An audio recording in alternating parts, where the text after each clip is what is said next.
So they do all their tests. They finally said, oh yeah, okay, so it possibly is the vaccine, you've got pericarditis. Monitored me for about 24 hours and then said, oh, you can just go home now, but make sure you get your second shot. And I, in absolute disbelief, applied for another exemption, and I was told, no, Ashley Bloomfield has looked at your case and you need to get a second vaccine. I was like, that little Nazi can go bite me. What kind of psychopath pushes someone who's been sick from one medication to go and get a second one? It's hard with the ones that don't want to know, especially the ones that look at me like I'm mental.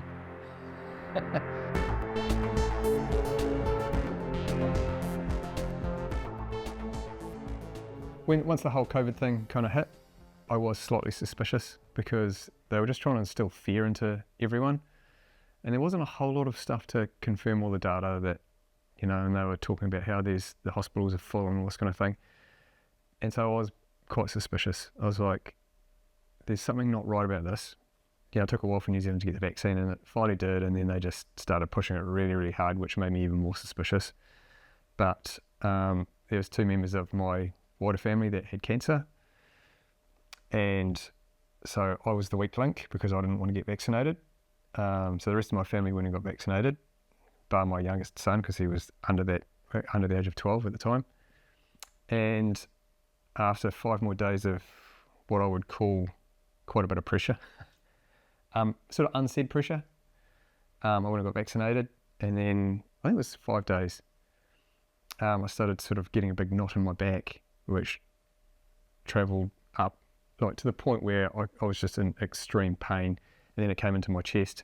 Like, it started at about 7 o'clock. I went to bed thinking, oh, I'll sleep it off, you know, typical Kiwi bloke. And at 1 o'clock, I was just in such extreme pain. I said to my wife, I'm driving myself to the hospital now. Yeah, got to hospital, plugged me into everything under the sun, and they said, oh, what's different? You know, have you done anything different? I said, yeah, the only thing that's happened, mate, is I've had the vaccine. And I was told it won't be the vaccine. I'm like, it is the only thing that is different in my life. Don't tell me it's not the vaccine. And so they do all their tests, and anyway, they finally said, oh yeah, okay, so it possibly is the vaccine, you've got pericarditis.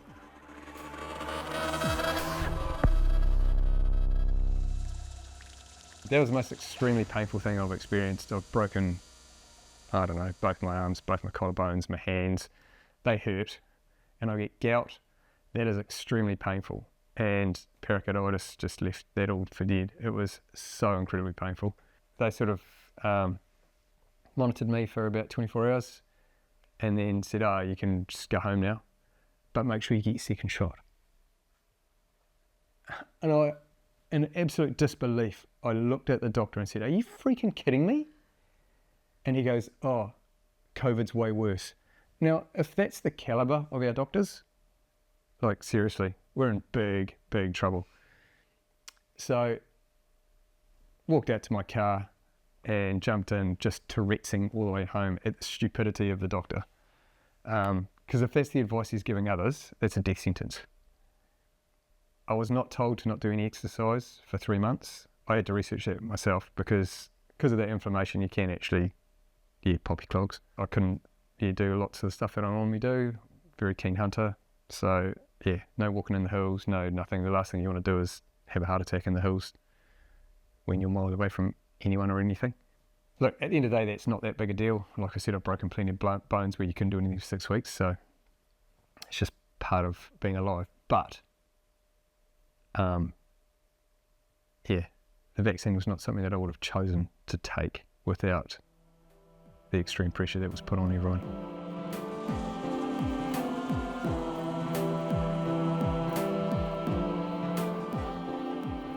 I just went to a local pharmacy that's still advertising the COVID vaccine, and I don't remember them telling me about the risks. I'm 99% sure they didn't mention pericarditis or myocarditis. I think they probably just said there are some risks associated with vaccines, as there are with all vaccines. When, oh yeah, okay, whatever. I think you had to tick some boxes and sign it, and just sort of did the whole get on with it, not having any idea about any of the risks involved, really. And at that point in my life, I guess I trusted drug companies and doctors and thought they wouldn't do anything en masse that was really risky. I'm definitely not that naive or ignorant anymore. But yeah, so now, I don't really trust any of the drugs or drug companies. I'm not saying they're all bad, but man, do I do my research before I'm not on any pills or anything now, but yeah, I would be very, very hesitant to trust anything now. Most doctors just went along with it. I've found a new GP that I do trust, and I sure as hell don't trust the government. Blue or red, everyone in government knew, the medical profession knew, and they chose to continue to push something. So why? And when you ask that question, there's all kinds of answers. Most of them come back to money and power, and that frightens the hell out of me. I keep my vaccine card in here so that I can bring it out and spit on it every now and again.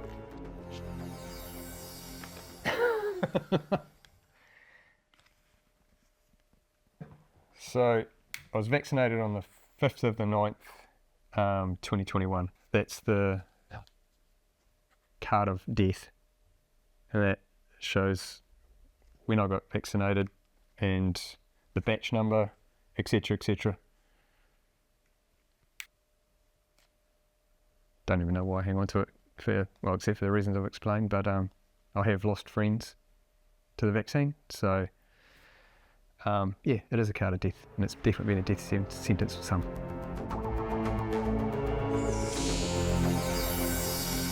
We spent a lot of money doing a lot of the more alternative treatments.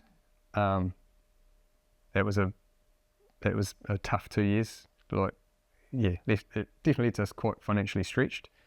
But we were listening to people like Peter McCulloch and all that, and other medical practitioners that I've come to know who said this is something that we know is really, really effective. But private health insurance or ACC wouldn't cover any of that, so we just had to dig deep. And I was concerned that I could end up having a heart attack because all of this is so unknown. I had pericarditis, but what else?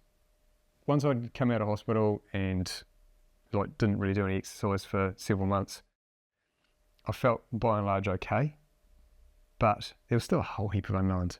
So I thought I have to be careful, and if there's treatments that can help, then hey, I'll grab them with both hands and run with them. I did go hunting about 8 months after, and I did really struggle. I had very little strength, and I got absolutely knackered. Previously I could walk 15 to 20 k's in a day, uphill, downhill, carrying a 40 kilo deer on my back, and I'd be tired, but I couldn't even do that. I couldn't even lift a deer off the ground. Does that mean you're eligible for ACC? I don't want anything from the government. They put me in this position, and what are they going to do? Give me some money to help me? I haven't suffered financially. I was off work for probably about a week.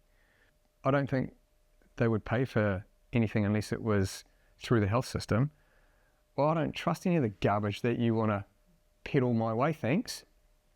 So, from now on I choose my own medical treatment, and I'll do my own research, and it'll be people that I trust, not the doctors who went along pushing it, like my GP at the time, who after my vaccine injury told me, make sure you get your kids vaccinated a second time so that they can have a normal Christmas.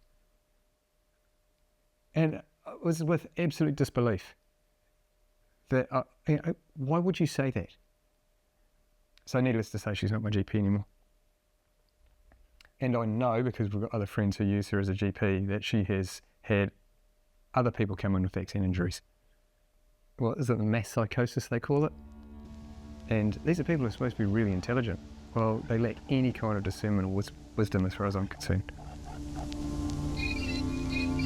So I got my vaccine on the 5th of the 9th, 2021, and it was 5 days after that I got sick, and I thought, man, I definitely need to get an exemption. I'd heard that, so my GP at the time, she said, I'll see if I can get you an exemption, which she did, and I thought, oh cool, I'm away scot-free, I don't have to get another vaccine, because from the research that I'd done, there's a very high chance that it'd kill me if I got a second one.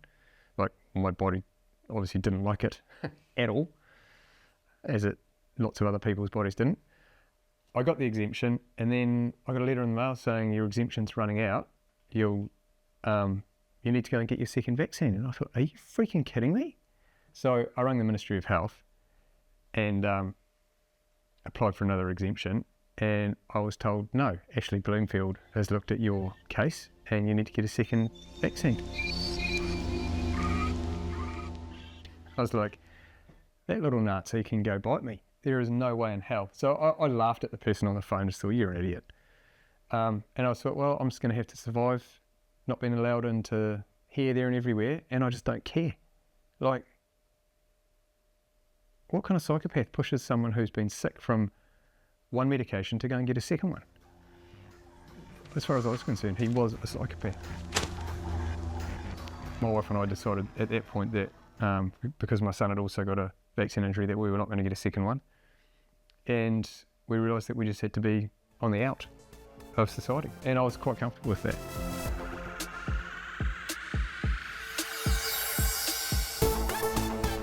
Well, you know, you go in to get a takeaway and they're like, sorry, can't serve you. And there was one local cafe where I was standing outside and they had a little window and I wanted to order a coffee, and they said, you know, are you vaccinated? And I said, no, because you had to be double vaccinated. And she said, I can't serve you a coffee. And I said, I'm standing outside. And she goes, I'm not going to serve you. And the guy behind me said, don't worry, mate, I'll get you a coffee. I said, thank you very much. And I said to her, I will never, ever come back here again.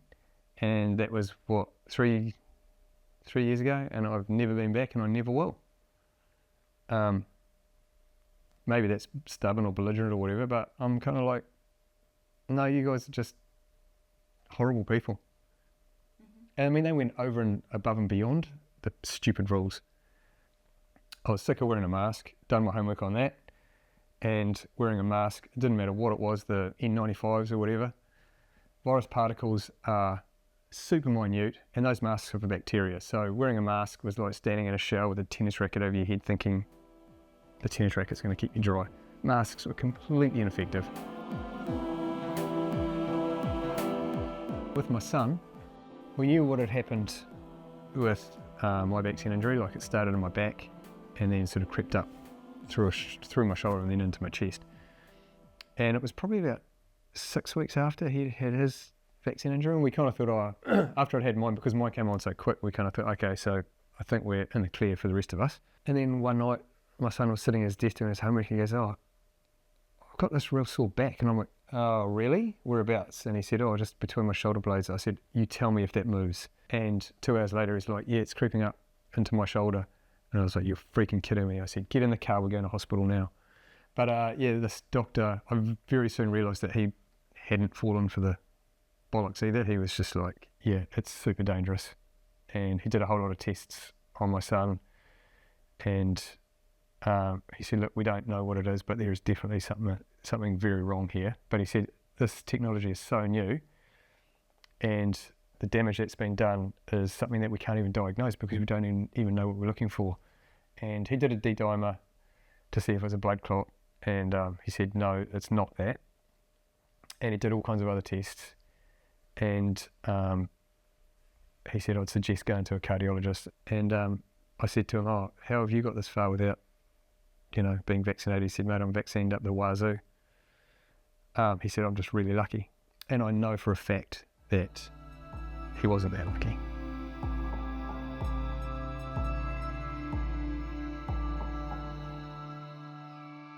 They did a whole lot of tests, but they couldn't find anything. And that's what it's been with heaps of people who've ended up with cardiac problems. He didn't have pericarditis or myocarditis, but there was something that had happened to his heart. My son ended up basically being bedridden for about 3 to 4 months, I think, where we'd ask him, oh, can you help out with this? And he'd basically walk out of bed and then just be absolutely knackered. He could hardly even walk to the letterbox. He was just exhausted. So my son was 15 when he got the vaccine. He's 18 now. And yeah, so for the last, 3 years at school, it's just been a massive struggle because he missed so much. But he missed heaps of everything. My other son, who's a mad keen footballer, he was excluded from his football team because he wasn't double vaxxed or boosted or whatever the hell they wanted them to do. So yeah, it was hard. It was hard for our family, but I'd rather it be hard than be dead. There was grief around realising that I couldn't trust people that I thought I could. I never thought that drug companies were so dark and evil, for lack of a better way of putting it. I thought doctors would stand up for what's true and right and good, you know, the Hippocratic Oath and all that. And there were a few that did, and they were absolutely castigated by their own by their own governing body, you know. And to watch most doctors just fold like a flippin' deck chair and go along with it and not even question anything, yeah, real grief and anger. And fear, actually. I spent probably a few months just thinking, man, I'm actually really afraid. I can't trust politicians. I can't trust doctors. It's hard with the ones that don't want to know. It's infuriating. Especially the ones that look at me like I'm mental. But it's, you know, and some of them stay silent. They don't call me any names or anything. Some do. Yeah, the whole thing it's made me incredibly cynical, untrusting, and angry. But I came to terms with it in the end. I'm a man of faith as well, so that really helped massively. Yeah, I can't say how, but it just did. I just got a sense of peace that whatever happens, people do bad things. They've been doing bad things forever. I don't have to play that game. And I'm free to stand my own ground, and whatever the consequences of that are, they are.